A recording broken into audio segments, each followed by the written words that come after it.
Jai Bhim, Namo Buddhaya. It's such a privilege to be here today. I'm very lucky, and thank you very much, Dharmachalni, for those words of love and care.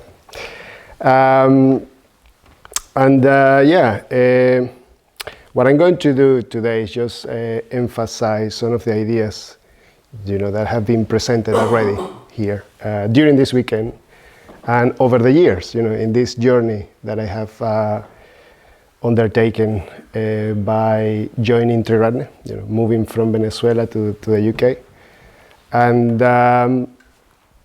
showing up, I suppose, a bit what Dharmachalni was telling us last night, in that beautiful retelling of the disciples, the early disciples of the Buddha. So my talk has the title of A Creed for Dharma Revolutionaries.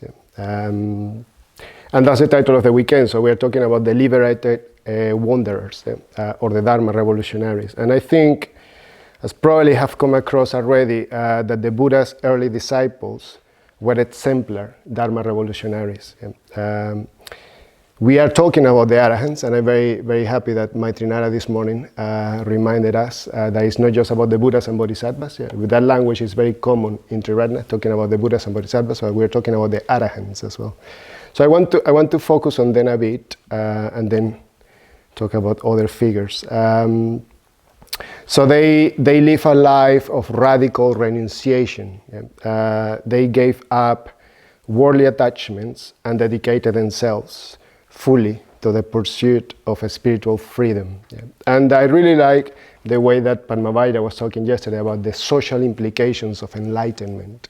That's what I really want to flesh out today. That renunciation of the Arahants had implications for them as individuals, but also socially, culturally, and even politically in their times.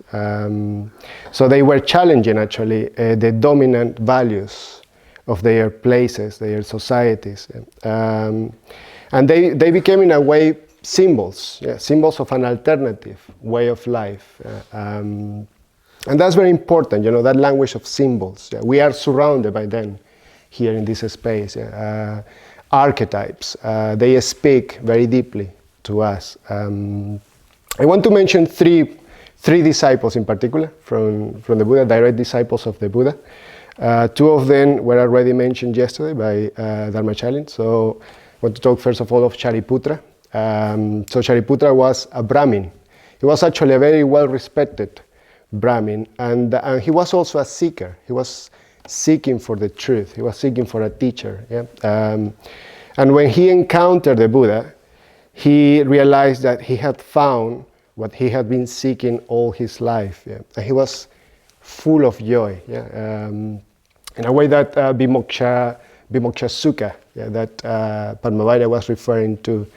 And it's a very beautiful story. I recommend you, if you don't know the story of Shariputra, just read a bit more about it, because it's a story as well of friendship. So the first thing that Shariputra does when he finds the Buddha is going and finding his good friend and sharing the good news with him.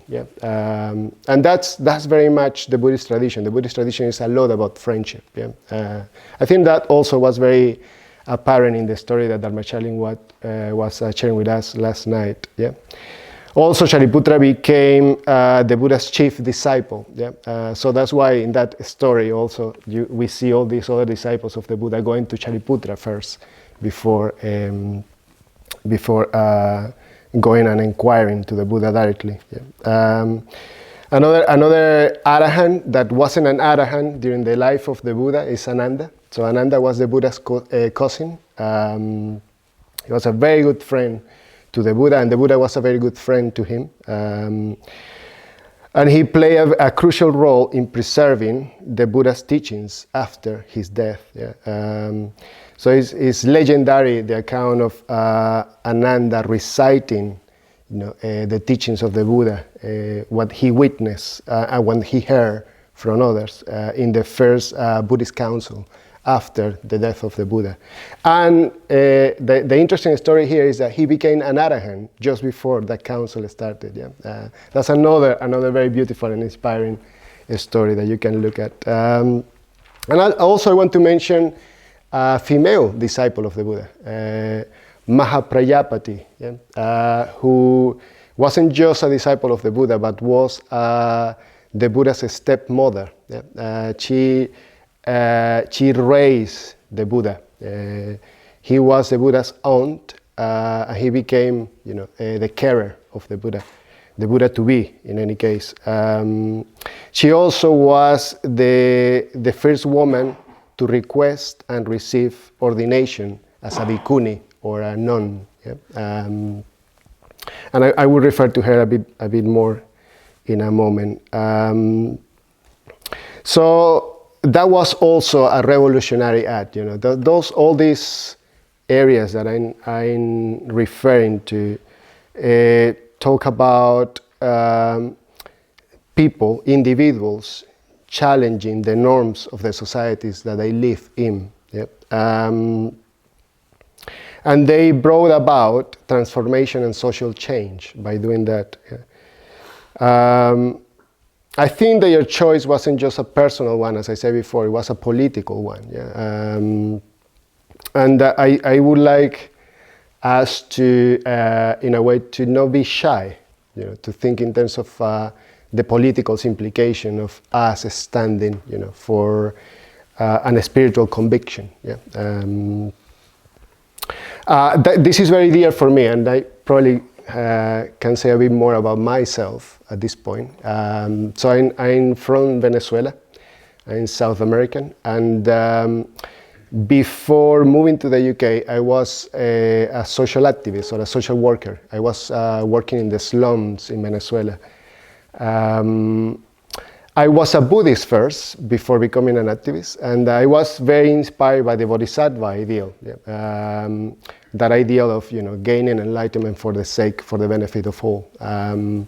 So motivated, inspired by that ideal, I went to Cuba and trained as a social activist, and then went back to Venezuela, and I work, as I say, in the slums. And that was a very important moment in my life of leaving behind a career that I was very involved with. I was working in IT, so I left that job. I became a social activist, and I was working in the slums. And then that eventually led to me leaving Venezuela and moving to the UK. So this whole language of revolution and the possibility of social change, social transformation, social and political, renewal of society, of the world, is always been very close to my heart. Yeah? And that was the reason why I came to the UK. I came to the UK because we had this wonderful experiment called Windhorse Evolution in Cambridge. So I joined Windhorse Evolution, and I had this conviction that what it was missing in the Bolivarian revolution in Venezuela was that element of team-based right livelihood. I don't know if you are familiar with that idea, but this idea of us coming together as Buddhists and working together, living together, creating a real sense of community, but also creating something much more than that in that process. Yeah? It's a contest of transformation, of deep transformation of our consciousness. And in that process, of breaking free in a way from my Venezuelan conditioning, in a particular way, I'm very much a Venezuelan man still. But in that process, I encountered other figures. Yeah? So those two figures are there in the shrine this morning and were there with us last night, those of Anagarika Dharmapala and Dr. Mbekar, were figures that I encountered when I moved to the UK. I didn't know about them beforehand. So they were also an important part of me maturing my idealism. Yeah? So I want to say a bit about both of them, a bit more about both of them. I don't know if you are familiar with them. We have a very beautiful representation of the Triratna tradition that you can see in some of the rooms here, probably in the bookshop as well. There are some reproductions of it. It's called the Tree of Refuge and Respect. So you can see our lineage, as it were. We've been talking a lot about lineage in this weekend, and you can see there, the Buddhas, the enlightened beings, and all the way down, all the teachers of the past, teachers of the present. You can see the Bodhisattvas, you can see the Arahants there. And a recent addition has been these two figures, the figures of Dr. Ambedkar and Anagarika Dharmapala. So I want to start with Anagarika Dharmapala, who was a Sri Lankan. He wasn't a monk, so he didn't get ordained until very late in his life, towards the end of his life, but he took on Buddhism as a mission in his life. Yeah? It wasn't just a personal choice, very much in the spirit of the Arahants. It was a mission for him. So you can call, some people call him a revivalist. Yeah? There is a very beautiful, and I recommend as well, if you are more curious about the life of Anagarika Dharmapala, there is a very beautiful writing from Bhante Sangharacchitta called "A Flame in Darkness," where the subtitle is a biographical sketch of Anagarika Dharmapala. It's a very beautiful account of the life of Anagarika Dharmapala. Yes, and he was born in Sri Lanka at the time, very much, a Christian colony, and he was from very early on in his life, he was very, very clear that he was a Buddhist, that he wasn't a Christian, and he wasn't interested in becoming a Christian. So his life was very much about reinstating the message of the Buddha. Yeah. And he became a very popular figure. So two things that I want to mention about him is, one is a mission, part of his mission in life was recovering the Mahabodhi temple, yeah, from Hindu hands. Yeah. I don't know if any of you have been to India. You probably have. You probably have been to Bodh Gaya. Bodh Gaya is a crazy place. Yeah? I think sometimes of Bodh Gaya is like a huge Buddhist theme park. You go to this place and it's all these different temples, and it's very noisy, it's very dusty, it's chaotic in many ways. Yeah? And when you go to the Mahabodhi temple, it feels like a cacophony of things. It's a sort of different groups, Buddhist groups, practicing in different ways and using these massive speakers, and it's almost like a competition that who is the loudest, yeah, in that space. And yet, among all that, there is a certain beauty that gets communicated. You get in connection with something. That column that Padmavajra was referring to, that marks the encounter between the Buddha, that first encounter between the Buddha and the Brahmin. That conversation that Padmavajra was referring there is there, so you can go and be in that place, and you can gaze at it from the distance as well.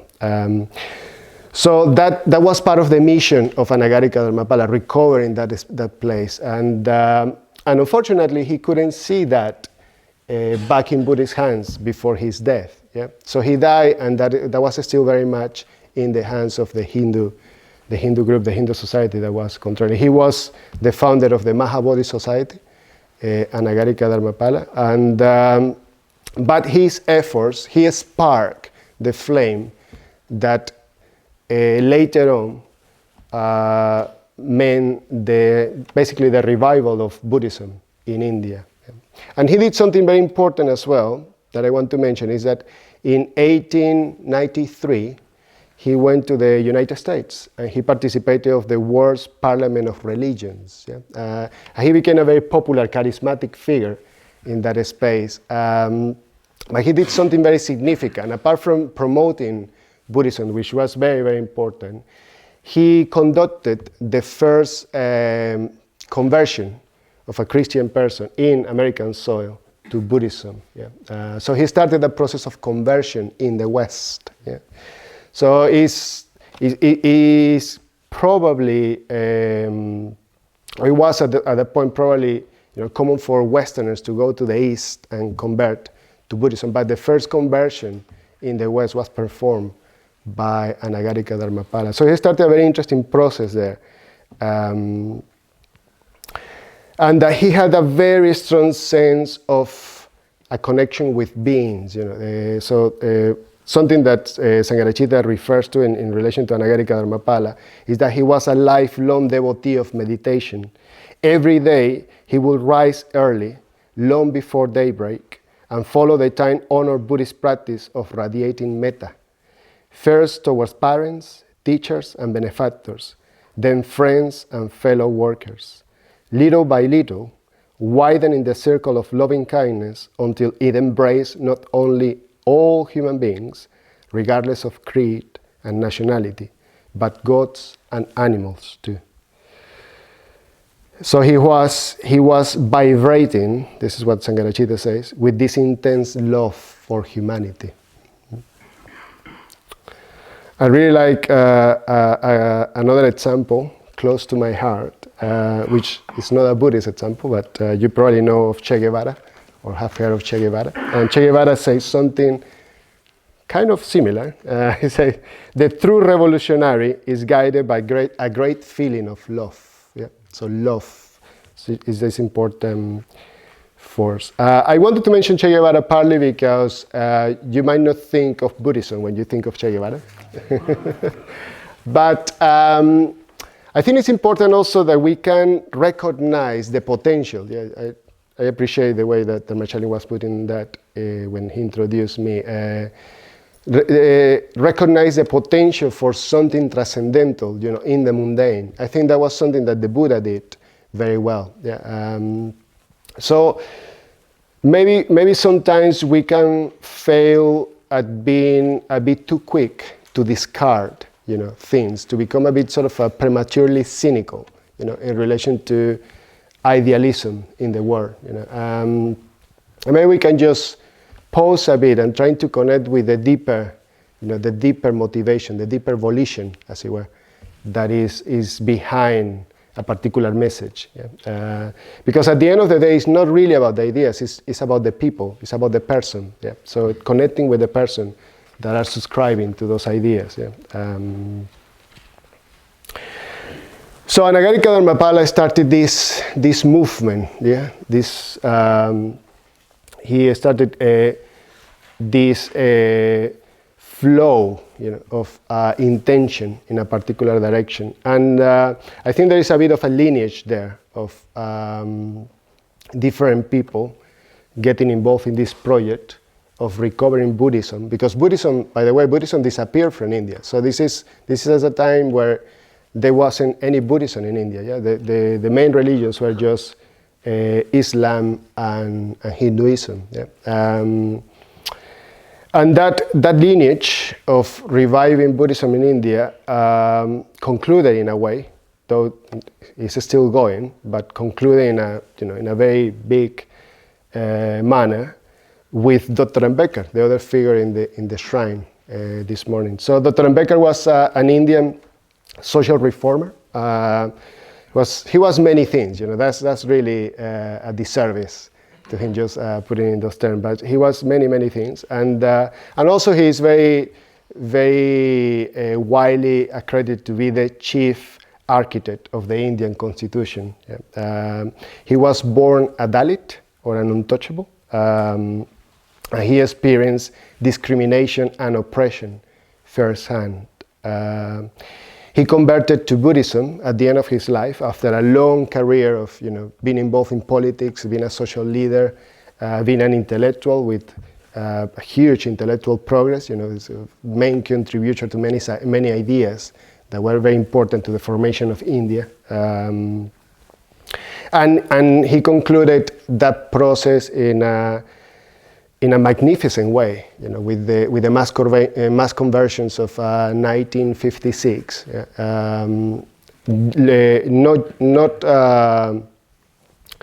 Not long after that, he died. Yeah? So he couldn't quite see. In a way, there is a bit of a parallel here between Dr. Mbeka and Anagarika Dharmapala. He couldn't quite see, the future of that event. But hundreds of thousands of people converted with him to Buddhism. Yeah. And that marked the moment where Buddhism really started to return, to its country of origin. What I want to say about Dr. Mbeka is, I really like that picture of Dr. Mbeka, by the way. We were commenting a moment ago about that. And I like that picture because Dr. Mbeka was a man of action. Yeah. He has a lot of energy, it's a source of energy. And he was promoting a very strong idea of Buddhism being actively involved in changing, transforming society. So he has a motto, which is educate, organize, and agitate. Educate, organize, and agitate, which is very relevant still, for many Dharma activists in India, and many Advaitarite activists in general. So basically, education is needed to raise awareness about social injustices and empower people to take action. Yeah? Also education in the sense of, this is very important, raising awareness in the sense of changing the level of consciousness. Yeah? Dr. Mbeka was a very strong advocate of a real revolution, being a revolution first and foremost of consciousness. Yeah? So it's not about changing the hands that hold power. Yeah? It's not about changing who benefits from the structures that oppress people in a country. It's much more about transforming the individuals. Yeah? So that's education. Agitation is needed to mobilize people and create momentum for change. Yeah? Agitate also means that we are actively resisting, in a way, the forces of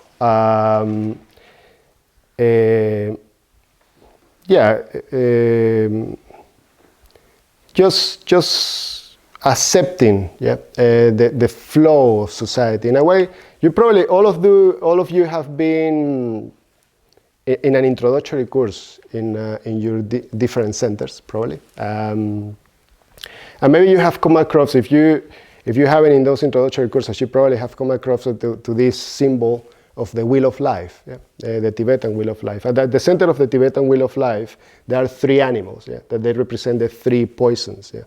So we have a pig, we have a snake, and we have a rooster. And they represent hatred, craving, and ignorance, spiritual ignorance. And that, in a way, those are the forces that keep the world turning around. Yeah? So when you try to move against the stream, as it were, you are moving against those forces.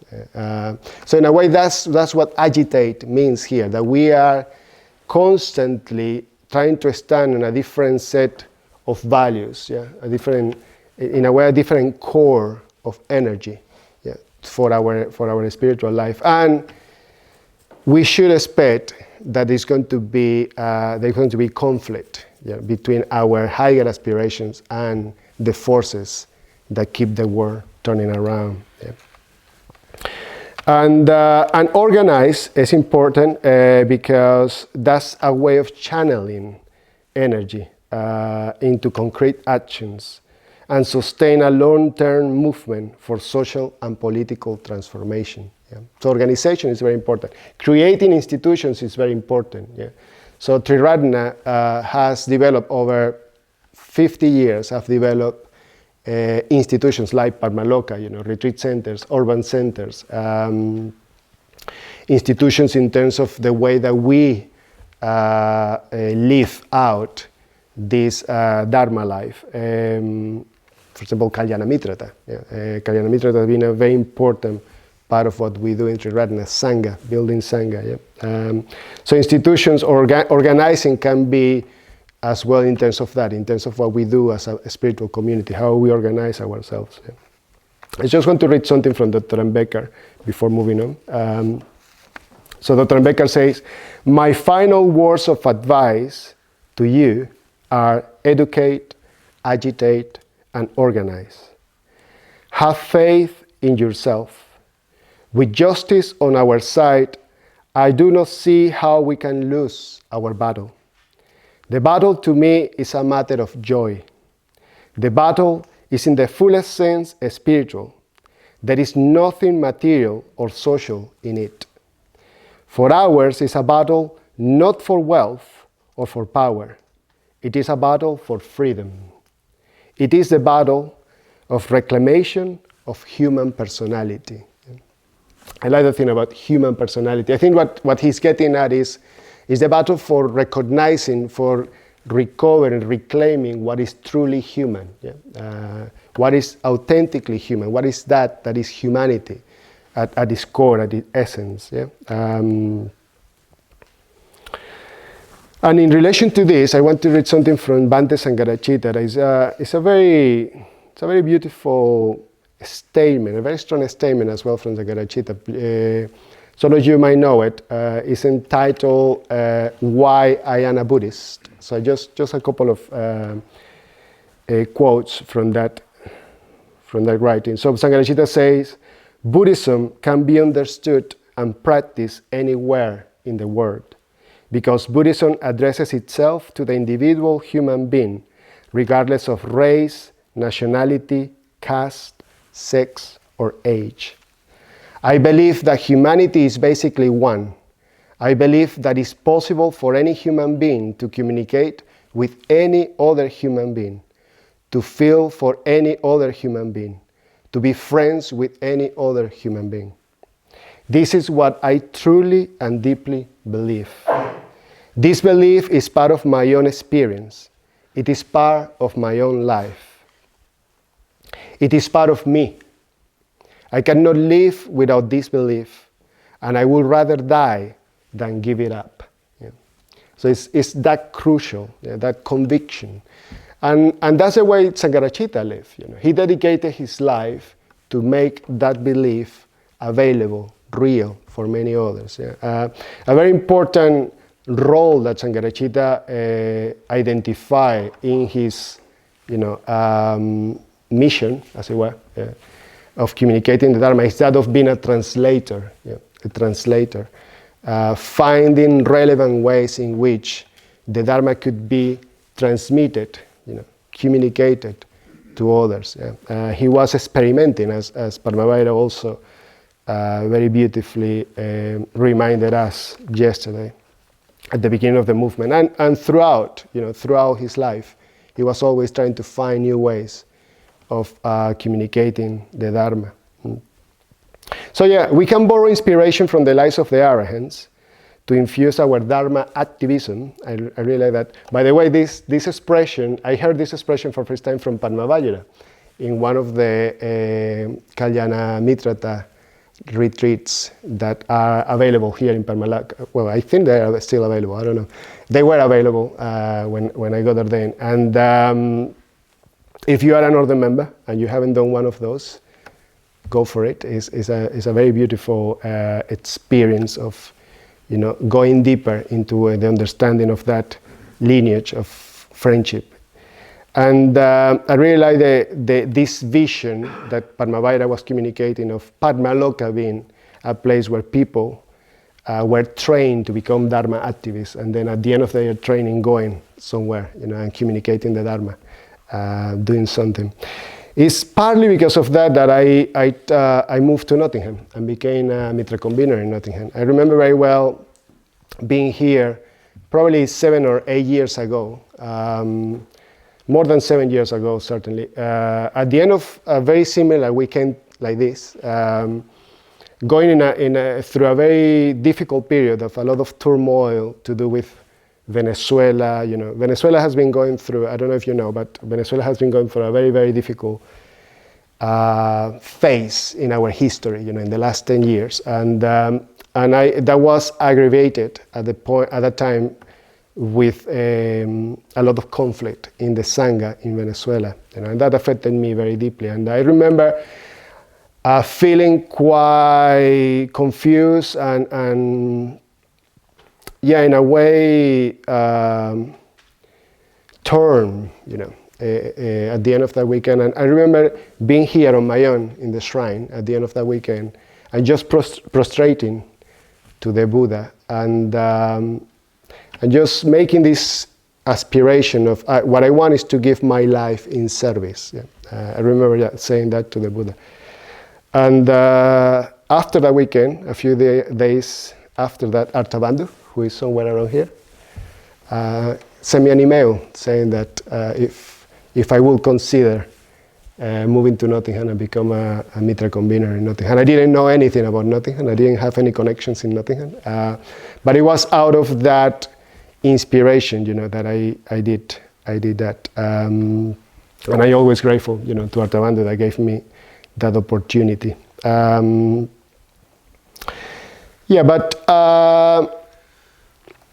We are talking about arahants. An arahant is an enlightened being. It's not a Buddha yet, but it's an enlightened being. But we don't need to wait until we are enlightened, in order to become, in a way. This might sound a bit arrogant. It's not my intention, but we can be symbols in a way, of something different, an alternative in the world. We can, in whatever we are doing. You don't need to even be an order member, to do this. You don't need to be even a Buddhist, to do this. But we can borrow a lot of inspiration from the Buddhist tradition, and particularly, I've been talking a lot about the arahants, but I want to refer to an episode in the life of the Buddha, or the Buddha to be, the Buddha himself, Gautama. In the process of him finding his own path, discovering his own potential for the transcendental. I find sometimes, in my group yesterday, some people were saying that they could easily connect with the Dharma Yule, they could easily connect with the Sangha Yule, but with the Buddha Yule, it's not that clear, that connection. And for me, I can resonate with that, though I come from a culture as well where, Venezuela is a Catholic, sort of semi-pagan culture. So I can also respond very strongly, in terms of faith, to ideals. But I can relate to the life of the Buddha to be very strongly as well. So the Gautama, in the process of, in a way, dealing with the things that I have dealt in my own life, dealing with fear, for example, when he is wandering in the forest, dealing with doubt. And there is a very beautiful moment when he is in the process of trying to find a teacher, and he meets these two teachers. He meets Alara Kalama and Udaka Ramaputta. It's a moment where he has this reflection. I'm just going to read the passage. This is from the Aryavachin Sutta, which is an account of the life of the Buddha, the Noble Quest. So in reflecting about these two teachers, in each encounter, he says, it is not only Alara de Kalama or Udaka Ramaputta who has faith. I too have faith. It is not only Alara de Kalama who has energy. I too have energy. It is not only Alara de Kalama who has mindfulness. I too have mindfulness. It is not only Alara de Kalama who has intuitive wisdom. I too have intuitive wisdom. Suppose now that I should strive for realization of that Dhamma which Alara de Kalama proclaims, having realized superknowledge for myself, entering on it and abiding therein. So the story goes on and says that the Buddha actually, or the Buddha to be, actually mastered the teachings, that these two teachers were proclaiming, and they, in different ways, they offer him the leadership of their groups of followers. But he wasn't interested in that. The Buddha wasn't interested in a status. Yeah? He wasn't interested in becoming a master. Yeah? He was interested in liberation. Yeah? But those qualities, those 5 qualities of faith, energy, mindfulness, concentration, and wisdom are very important, and have been very important for me. Sangharakshita mentioned these 5 qualities as the 5 spiritual faculties. Yeah? You probably have heard that before, the 5 spiritual faculties. And Sangharakshita goes on to say that they are essential for the emancipation of the individual from the group. That's a very important teaching in Sangharakshita's work as a translator. Yes, finding that model of the group, the individual, and the spiritual community. Yeah. And he makes a very, very strong differentiation between being an individual and being an individualist. Yeah? So an individualist might be somebody who depends on the group, though is trying to dissociate himself or herself from the group constantly. Yeah? So I want to end with something. The Buddhist tradition is famous also for having lots of lists. So the 3 U's, or the 4 Noble Truths, or the Noble Eightfold Path. So I want to give you another list to finish the weekend. But also, it's something that I was reflecting. I really liked also yesterday when Padmavira was talking about the Udana being the closest that we have to a gospel, in the Buddhist tradition. And so this sense of having a mission in our lives, living out something that is in a way is beyond ourselves, it's constantly pushing us to go beyond ourselves. So I put together what I call a creed for a Dharma revolutionary, or for the Dharma activist. Yeah. And these are 5 things that are based on those 5 qualities that I just mentioned. Yeah. So the qualities of faith, energy, mindfulness, concentration, and wisdom. So first of all, forgo victories. Yeah. So don't engage in the war trying to win. Yeah. Give up the idea of winning, but still engage, still turn up for battle, yeah, as Ambedkar was referring. Yeah. There is a very beautiful verse in the Dhammapada, in the Buddha's words, where the Buddha says, "Though one should conquer in battle thousands upon thousands of men, yet he who conquers himself is truly the greatest in battle." Yeah. So the battle we are fighting, but the battle is much more to do with ourselves, with our conditioning. Yeah? It's not so much with external. If anything, we can offer to the external world, just to use that language very loosely, the possibility of support, the possibility of finding a way forward. Yeah? So we can be that alternative for others. Yeah? And that might be just as simple as renouncing selfish victories and worldly desires, and the desire to control or dominate others. Yeah?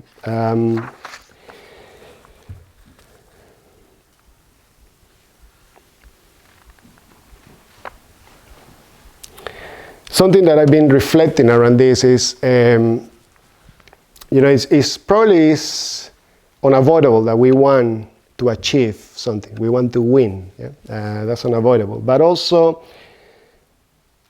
I think something very important in my own experience has been the place of forgiveness, yeah?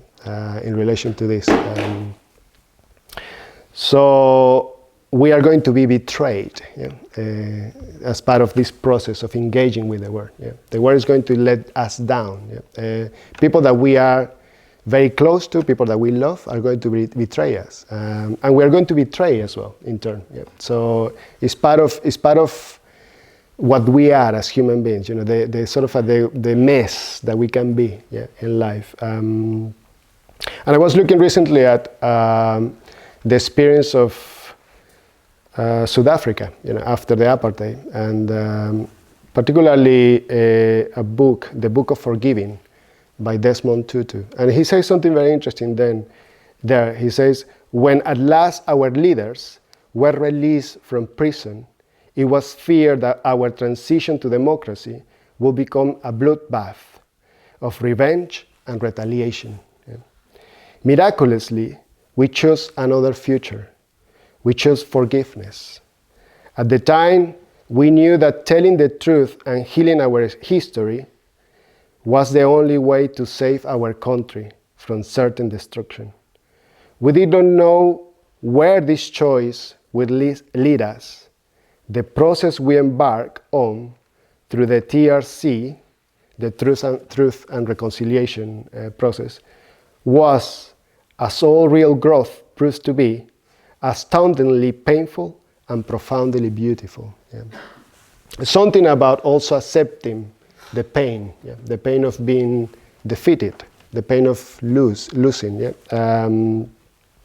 and being able to grow from that. Yeah. In the words of William Blake, he put it in this way: mutual forgiveness of each other's vice, such are the gates of paradise. Yeah. He also says, the most sublime act is to set another before you. So that's the first one, forgo victories. The second one is act with conviction. Yeah. Act with conviction. So, yeah, that's not a very enticing prospect, isn't it? That you go into the battle already renouncing the possibility of winning. Yeah?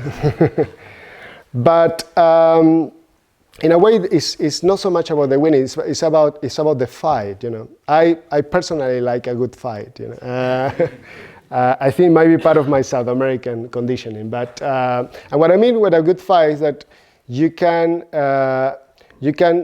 truly engage all your forces, you know, and learn from it. You know, being transformed by the process. You know, so you are much more interested in the process rather than in the outcome of the process. Yeah. So we can do that as well. Here, conviction, acting with conviction, has to do with energy. You know, that sense of. And Becker, for example, is a very beautiful example of this. You know, he was trying many different forms, you know, to overcome the oppression that the Dalits suffer in India. Yeah, he tried social reform. He tried political movements. You know, he tried economical reform. And at the end of his life, he decided, well, this is a transformation. You know, it's something to do with the spiritual dimension. It's something to do with consciousness. Yeah? And this energy has something to do with having a sense of a vision, you know, vision of the transcendental, faith. Yeah? It's kind of a longing, yeah, a longing for something different. So I want to read to you some verses from Rumi about this longing. Longing is a core of mystery. Longing itself brings the cure. The only rule is suffer the pain. Your desires must be disciplined. And when you want to happen in time, sacrifice. Yeah? That longing is I think is the blood of life. You know, that sense of there is a possibility of something else, yeah? And we are moving towards that. I'm going to move a bit quicker just to round up the talk. So the third one is hold the creative tension. Yeah? So we have forgo victories, act with conviction, and now hold the creative tension. Yeah? And the creative tension is a very important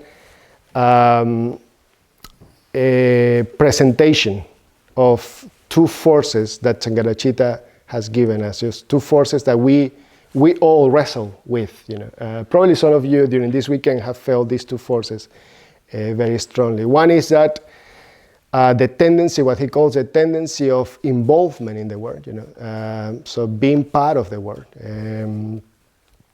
And the other is the tendency of withdrawal. So what probably have brought you to this weekend. Yeah? So you probably want to make a difference in the world. You probably have families, you have career, you work with people.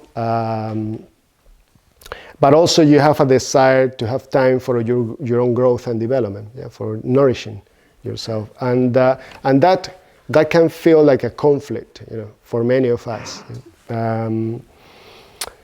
And that conflict is what Sangharakshita calls a creative tension. And I think it's very important that we try to identify that in our lives. It feels very uncomfortable. Yeah? We want to get rid of it. But what the advice of Sangharakshita is that we shouldn't relax into any of the two poles. We should, if anything, we should do more of both. Yeah?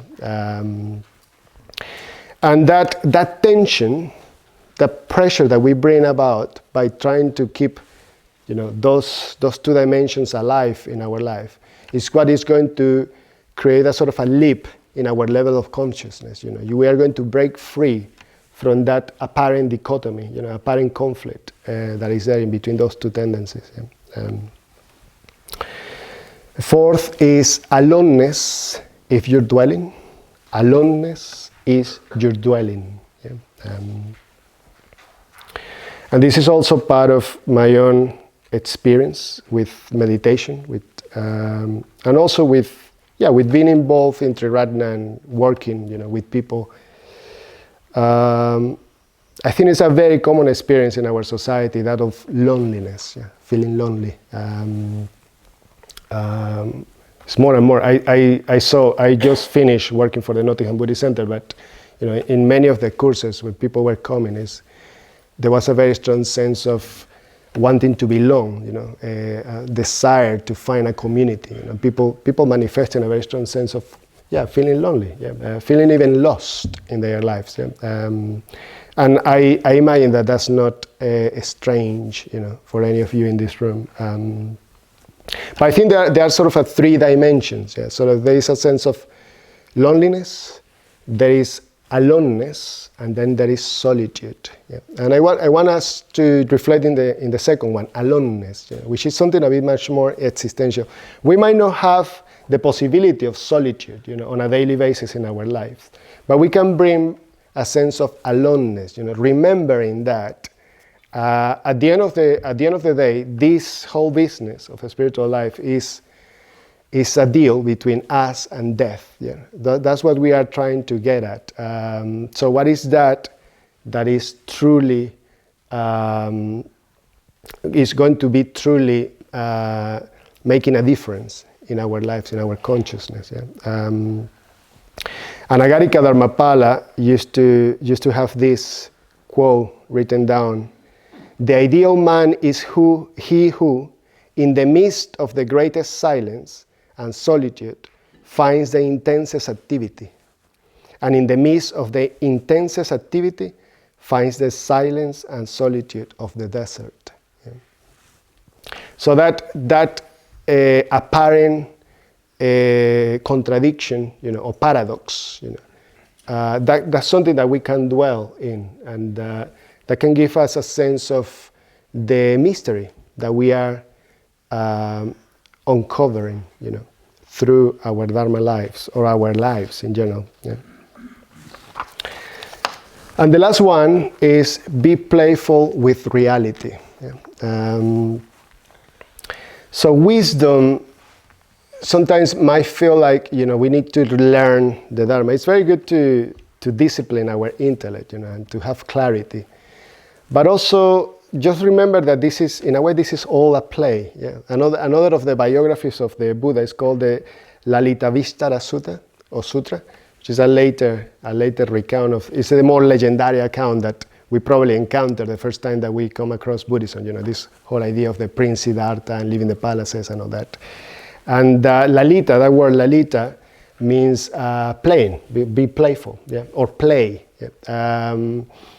And in a way, that's what we are doing is rehearsing something constantly, rehearsing something. So we shouldn't get too attached to the particular forms, that our life expresses.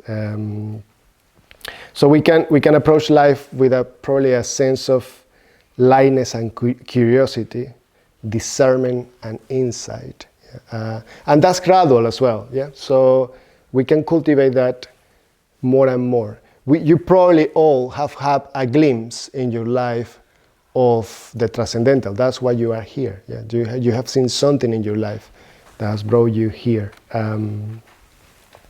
I want to finish with this this beautiful. I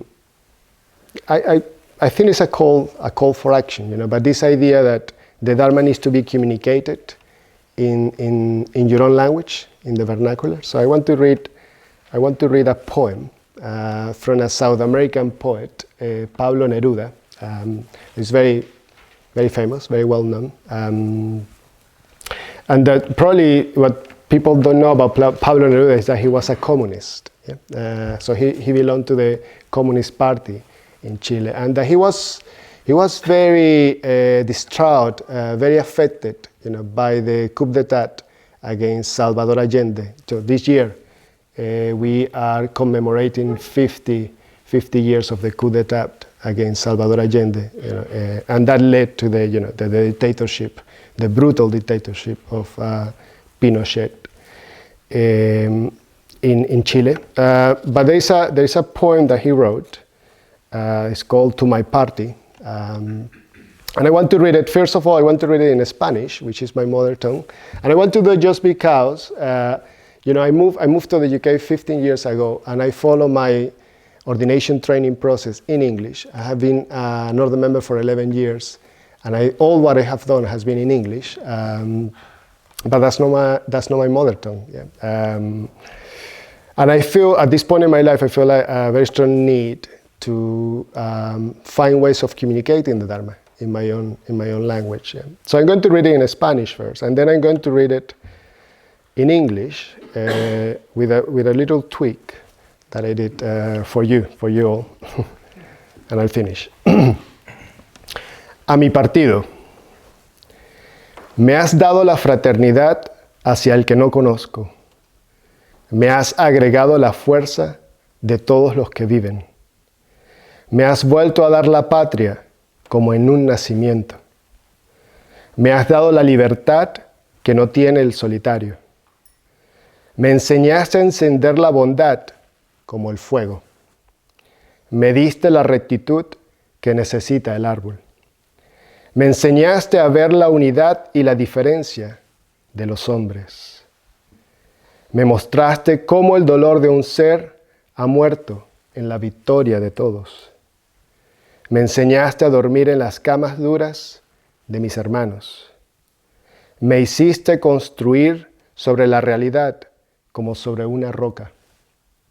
Me hiciste adversario del malvado y muro del frenético. Me has hecho ver la claridad del mundo y la posibilidad de la alegría. Me has hecho indestructible porque contigo no termino en mí mismo. To the Sangha. You have given me fraternity towards the unknown. You have joined the strength of all the living. You have given me a homeland again, as in a birth. You have given me the freedom that the individualist cannot have. You told me to kindle kindness like fire. You have given me the rectitude that the tree requires.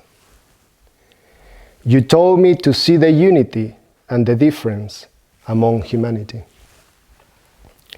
You showed me how one being's pain has perished in the victory of all. You told me to sleep in beds hard as my brothers.